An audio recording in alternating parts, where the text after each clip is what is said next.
ఈ తెలంగాణ రాష్ట్రంలో హిందువులందరినీ హిందూ ఓట్ బ్యాంక్గా మార్చి హిందూ సమాజంలో చైతన్యం తీసుకొచ్చే ప్రయత్నం చేస్తున్నాను. కళ్ళాల పోతే కాళ్ళు కొట్టిరన్నా, కార్లలో పోతే కార్లు వలగొట్టిర్రు, తల్లికాయలు వలగొట్టిర్రు, జైల్లోకి వేసిర్రు. ఇలా కార్యకర్తలు నానా గోస పెట్టుకున్నా కూడా ఎక్కడ కాషాయపు జెండా కమలపు జెండా పట్టుకొని విడకుండా ఈ ధర్మం కోసం, సనాతన ధర్మం కోసం ఈ తెలంగాణ రాష్ట్రంలో హిందూ రాజ్యం రావాలి, రామరాజ్యం రావాలని చెప్పి ఒక సంకల్పం తీసుకొని ఇలా ఎక్కడ ఏ హిందూకు ఆపదొచ్చినా ఇలా పోయి వాలినమన్నా. నల్గొండ వేనం, మహబూబ్ నగర్ వేనం, ఆదిలాబాద్ వేనం, వరంగల్ వేనం, ఏడ వేనమన్నా పోయి తిరిగి వచ్చినామన్నా. కార్యకర్తలకు ఏ ఆపద వచ్చినా కూడా ఇదే జై శ్రీరామ్ నినాదంతో నాతో పాటు అనేక మంది నాయకులు కార్యకర్తలు అందరం కలిసి ఈ హిందూ సమాజం కోసం పనిచేస్తామన్నా. మీరే కుటుంబం అనుకున్నా, నేనైతే మీరైనా కనుక్కున్నా, మీ ఇంట్లో మీ పెద్ద కొడుకు లెక్కున్నా, మీకోసం పనిచేసినా, మీరందరూ బాగుండాలని కోరుకున్నా, ఇలా మీకోసం ఆలోచించి, మీరే మీ మనిషి ఆలోచించి, మీ కుటుంబ వ్యక్తికి ఆలోచించి నా కొడుకుకు టైం ఇవ్వలేదన్నా, నా కొడుకుతో మాట్లాడలేదన్నా. ఇవాళ అదే నా కొడుకును ఒక క్రిమినల్ లెక్క సమాజంలో చూపెట్టే ప్రయత్నం చేస్తే ఒక తండ్రిగా ఎట్లా భరిస్తారో ఒక్కసారి ఆలోచించురన్నా.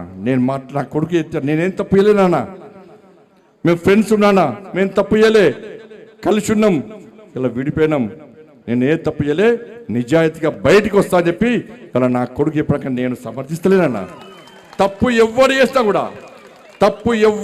కూడా నా కొడుకైనా సరే ఎవడైనా సరే చట్టం ముందు సమానులే. నా కొడుకు తప్పు చేస్తే తప్పకుండా నా కొడుకు శిక్ష 100% పడాల్సిందే. ఇలా నా కొడుకు ఒక రకమైన చట్టం, ఇంకో వ్యక్తికి ఇంకో రకమైన చట్టం ఉండాలని కోరుకునే వ్యక్తి బండి సంజయ్ గారు. సమాజంలో చట్టం ఎవరికి చుట్టం కాదు, సమాజంలో చట్టం అందరికీ సమానమన్న విషయాన్ని ఇవాళ నేను స్పష్టం చేస్తున్నానా. ఇవాళ నేను ఎట్లా వెళ్ళినో, నేను ఏ దారిలో వెళ్ళినో అదే దారిలో నా భార్య వస్తుందని ఇప్పుడు మీకు అంతా తెలుసు అన్న. నేను మళ్ళీ ఈ నీళ్ళు కడితే మళ్ళీ కంటెంట్ అంటారు, అదో బాధ. మళ్ళీ ఏమి నాకు కంటెంట్ కాదన్నది. ఇవాళ నేను ఎట్లా పోతున్నాను మీకు మామూలుగా తెలుసు. నేను ఏ దారిలో పోతున్నానో నా భార్య కూడా నా దారిలో వస్తుందన్న. మీకు మా భార్య ఉద్యోగం చేస్తుంది బ్యాంకులో ఉద్యోగం చేస్తే నేను అడిగిన ఎందుకు లీవ్ పెట్టినామమ్మా అని అడిగిన. నేను బ్యాంకుకు పోతే నా బ్యాంకు కస్టమర్ కడుకోమన్న కార్యకర్తలు బ్యాంక్ వస్తారు అన్నది. ఏదో సమస్య కోసం వస్తారు. అన్న అక్క వదిన ఇవాళ సంజయకి చెప్పన్నా, ఏదో పని చేస్తే బ్యాంకులు బాగా డిస్టర్బ్ అవుతుందని చెప్పి లాస్ట్కు లీవ్ పెట్టి ఇంట్లో కూర్చుంది అన్న. ఇలా కార్యకర్తలు అందరూ నాకంటే ఎక్కువ భార్య దగ్గరకు పోతారు. వదిన పెళ్ళుంది, తృణమో ప్రణమో సాయం చేస్తుంది ఉంటే, వదిన బర్త్డే ఉంది, తృణమో ప్రణమో సాయం చేస్తుంది, వదిన హాస్పిటల్ ఉన్నాం, తృణమో ప్రణమో సాయం చేస్తారన్న. ఉంటే సాయం చేస్తుంది, లేకుంటే ఏదో రకంగా ఇప్పించిపోతుంది అన్న. కానీ ఇలా కన్న పేగు డిప్రెషన్లో ఉందన్న, ఏడ్చుందన్న, డిప్రెషన్లో పోతుంది. కనీసం సంజాయించే అవకాశం లేకుండా ఇలా ఇబ్బంది పడుతుంటే, ఇలా మా కుటుంబం మీద పరోక్షంగా ప్రత్యక్షంగా ఇట్లా దాడి చేస్తుంటే ఇలా ఏ విధంగా ఒక తల్లి భరిస్తుందో ఒక్కసారి ఆలోచించుడన్నా. తల్లడిల్లిపోతుందన్న, డిప్రెషన్లో పోతుందన్న. ఇలా లాస్ట్కు అవన్నీ చూస్తుంటే అరే ఒక్క సంఘటన, నా కొడుకు సంఘటన మమ్మల్ని ఇబ్బంది పెడుతుంటే 29 మంది ఇలా ఇంటర్మీడియట్ విద్యార్థులు, మైనర్ విద్యార్థులు ఇలా ఆత్మహత్య చేసుకుంటే మరి ఆ తల్లుల బాధలు ఎట్లుంటే ఇప్పుడు గుర్తొస్తున్నాయి అన్న. ఆ కష్టంలో కూడా వాళ్ళకు అండగా ఉన్న వ్యక్తి ఈ బండి సంజయ్ అన్న. ఒక అమ్మాయి ఇంటర్మీడియట్ అమ్మాయి, అన్ని సబ్జెక్టులు హైయెస్ట్ మార్క్స్, కానీ సోషల్లో 0 మార్క్స్ అన్న. 95 సోషల్లో 0 మార్క్స్. ఇది తప్ప కాదా? ఆ అమ్మాయి కలెక్టర్ కావాలి, నేను IPS కావాలని చెప్పి వాళ్ళ ఉన్న తల్లిదండ్రులు, పేద కుటుంబం, పొలమమ్మి పుస్తలమ్మి అన్నమ్మి ఆ పిల్లను డాక్టర్ చేయాలి, IPS చేయాలి, IAS చేయాలంటే గత ప్రభుత్వం మూర్ఖత్వం వల్ల ఆ పిల్ల 0 మార్క్స్ వస్తే ఆత్మహత్య ప్రయత్నం చేసుకుంటే కొన ఊపిరితో ప్రభుత్వ ఆసుపత్రి తీసుకొస్తే వాళ్ళ అమ్మ మెడలో పసుపు తాడు చూసినటువంటి ఆ తల్లి, అరే నా అమ్మ నన్ను చదివేయడం కోసం, నన్ను డాక్టర్ చేయడం కోసం, నన్ను ఇంజనీర్ చేయడం కోసం, నన్ను ఐపీఎస్ చేయడం కోసం, ఐఏఎస్ చేయడం కోసం పుస్తల తాడు కుదబెట్టి పసుపు తాడు వేసుకొని నా కోసం కష్టపడ్డది. నేను చచ్చిపోతే నా తల్లికి నా తండ్రికి అన్యాయం చేసినని చెప్పి కొన ఊపిరితో నా తల్లి, డాక్టర్ గారు నన్ను బతికించండి, డాక్టర్ గారు నన్ను బతికించాడని ఆ డాక్టర్ను వేడుకున్న సందర్భం చూస్తే మానవత్వం ఉన్న ప్రతి మనిషి చెలించక తప్పదన్న. కానీ ఆ తల్లి చనిపోయిందన్న. ఇట్లా 29 మంది చనిపోయారు. తిరుగుతున్నా, వాళ్ళని కూడా మళ్ళా కలుస్తా, వాళ్ళందరినీ చేరదీస్తా, వాళ్ళందరిలో కూడా భరోసా నింపుతాన్నా. ఇలా భయపడే వ్యక్తి కాదన్నా. ఇంత పెద్ద సమాజం. అరే శ్రీరామచంద్రుడికే అరణ్యవాసం తప్పలే. సీతమ్మ మీద అపవాదాలు వేస్తే సీతమ్మని అడుగు పంపి ఇవాళ రాముల వారు అరణ్యవాసం చేసి ఇవాళ తప్పుడు కాదని నిరూపించుకొని ఆదర్శ రాముడు, అందాల రాముడు, అందరి రాముడు, మనందరి రాముడు లెక్క మనకు ఆదర్శ రాముడు అనే వ్యక్తి మన శ్రీరామచంద్రుడు అన్న. నా భుజం మీద కాశాపు జెండా ఉంది, నా శిరస్సు మీద అమ్మవారి ఆశీస్సులు ఉన్నాయన్న. ఇక్కడ భయపడే ప్రసక్తి లేనా? రే ఆంజనేయ స్వామికి నిప్పు పెడితే అదే నిప్పుపై లంకను మొత్తం ఎట్లా దానం చేసిందో ఇలా బండి సంజయ్ని గెలికిరి వాళ్ళ మీరు పెట్టిన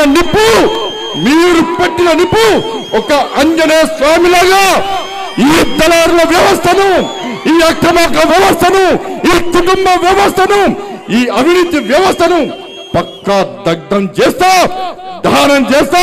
ఇదే కాశాపు జెండా పడతా తెలంగాణ మొత్తం చుట్టుమిట్టి ఈ రోజు ఎవరైతే కుట్రలు చేస్తుండో, ఎవరైతే కుతంత్రాలు చేస్తుండో, ఎవరైతే నా కుటుంబాన్ని బజార్లో వడేసిండో, ఎవరైతే నా కార్యకర్తల లోపల ఆవేదన రగిలించిండో, నా పార్టీని ఇబ్బంది పెట్టిండో, నా కార్యకర్తలను ఇబ్బంది పెట్టిండో, ఏ ఒక్క వ్యక్తిని కూడా విడిచిపెట్టే ప్రసక్తి లేదన్నా. తప్పకుండా అదే జోస్తోని ఈరోజు హిందూ ఏకతాయాత్ర ఇంత ఘనంగా నిర్వహిస్తున్నామన్నా. హ్యాట్సాఫ్ మీ అందరికీ. మీరు అందరూ అనుకున్నారన్న బండి సంజయ్ బాధపడుతుండు. బండి సంజయ్ బాధపడన్న, నేను బాధలు పడ్డోనే అన్న, నేను బాధలు భరించినోనేనా. ఏ రోజు నా జీవితంలో ఎంజాయ్ చేయలేను. నేను ఏదైతే జెండా పట్టినో అప్పటి నుంచి నేను పడ్డాయన్ని కూడా కష్టాలే అన్నా, నేను పడ్డంతా కూడా బాధలే అన్నా, నేను పడ్డంతా కూడా ఇబ్బందులే అన్నా. కానీ ఏ రోజు మీకు బాధలు చెప్పుకోలే అన్నా. ఈ సమాజమే నా కుటుంబం భావిస్తున్న తరంలో నా కుటుంబం మీద రాలేసి నా కుటుంబాన్ని బజార్ పాలు చేస్తే తప్పు నాదన్నా. మీ అందరికి క్షమాపణలు నేను చెప్తున్నాను. ఎందుకంటే నా కొడుకు టైం ఇవ్వలే, నా కొడుకుతోనే మాట్లాడలే. మీరే తమ్ముళ్ళు అనుకున్నా, మీరే కొడుకులు అనుకున్నా. పొరపాటు చేసింది నేనన్నా. నా కొడుకు టైం ఇవ్వకపోవడం పొరపాటు నేను చేసినన్నా. నేనే నాకు తప్పు చేసింది. నేను క్షమాపణ చెప్తున్నాను మీ అందరికీ. కానీ తప్పు ఇవ్వకుండా బయటకు వస్తానని నా కొడుకు నాకు మాట ఇచ్చిందన్నా. తప్పకుండా వస్తాను మాట ఇచ్చిందన్నా. నిజంగా తప్పు చేస్తే నా కొడుకును కూడా నాకు క్షమించన్నా. ప్రసక్తి లేదన్నా. కాబట్టి దయచేసి తప్పుడు ప్రచారం నమ్మకండి. మన జోష్ దక్కించుకోవాలన్న. భయపడేవాడు, బాధపడేవాడు హిందూ కాదన్నా. అందరికీ అబండాలు వచ్చినాయన్నా. అందరి మీద అపవాదులు చేసిరన్నా. మన కుటుంబాల మీద అపవాదులు చేసిరన్నా. కానీ భయపడి ఇంట్లో కూర్చుంటే రాక్షసులు ఇంకా రాక్షసులు అవుతారు. ఇలా రాముల వారసులమైన మనమందరం ఇంట్లో కూర్చుంటే ఇబ్బంది వస్తాయన్న. మనంతా రాముడు వారసులమన్నా. రాక్షసి సంతతి మనం సవాల్ చేస్తుందన్నా. మీరా మేమా అని చెప్పి ఆ రాక్షసి సంతతి సవాల్ చేస్తే మనం యుద్ధం చేద్దామా, ఇలా అన్ని మూసుకొని ఇంట్లో కూర్చుందామా? ఒక్కసారి హిందూ సమాజం ఆలోచించాలి. అలా హిందూ సమాజం జాగృతం కాకుంటే, హిందువులందరూ ఇంట్లో కూర్చుంటే, ఇలా బెంగాల్లో అనేక మంది నా కార్యకర్తలు, ఈ ధర్మం కోసం పనిచేసే కార్యకర్తలు, కాశాపు జెండా పట్టుకునే కార్యకర్తలు, హిందూ సమాజం కోసం పనిచేసే కార్యకర్తలను బంగ్లాదేశ్ నుంచి వచ్చి హతమార్చిన విషయాన్ని ఇలా హిందూ సమాజం మర్చిపోద్దన్నా. కేరళలో హతమార్చారు, తమిళనాడులో హతమార్చారు. ఈ తెలంగాణ రాష్ట్రంలో దేవాలయం దాడులు జరుగుతున్నాయి, హిందూ సమాజం మీద దాడులు జరుగుతుంటే ఒక వర్గం ఓట్ల కోసం, ఒక వర్గం కోసం రాజకీయ పార్టీలు తాపత్రయపడుతుంటే ఒక హిందూగా మీరు గెలిపించిన మీ నాయకునిగా, మీ ప్రజా పద్ధతిగా ఏ ధర్మం కోసం, ఏ సనాతన ధర్మాన్ని కాపాడడం కోసం, హిందూ ధర్మ పరిరక్షణ కోసం నన్ను గెలిపించారో దానికి మాత్రమే కట్టుబడి ఉన్నదప్ప వేరే ఉద్దేశం కాదన్న విషయాన్ని గుర్తుంచుకొని దానిలో భాగంగానే ఇలా హనుమంతుని వారసులుగా, శ్రీరాముని వారసులుగా హనుమాన్ జయంతిని స్ఫూర్తిగా తీసుకొని ఈ కరీంనగర్ గడ్డ మీద ఉత్సాహంగా, ఉల్లాసంగా, ఆవేశంతో, ఆలోచనతో జై శ్రీరామని గర్జిస్తూ భారత్ మాతకి జై అని గాంధిస్తూ రామ లక్ష్మణ జానకిల ఆశీర్వాదంతో ఈ హిందూ ఏకత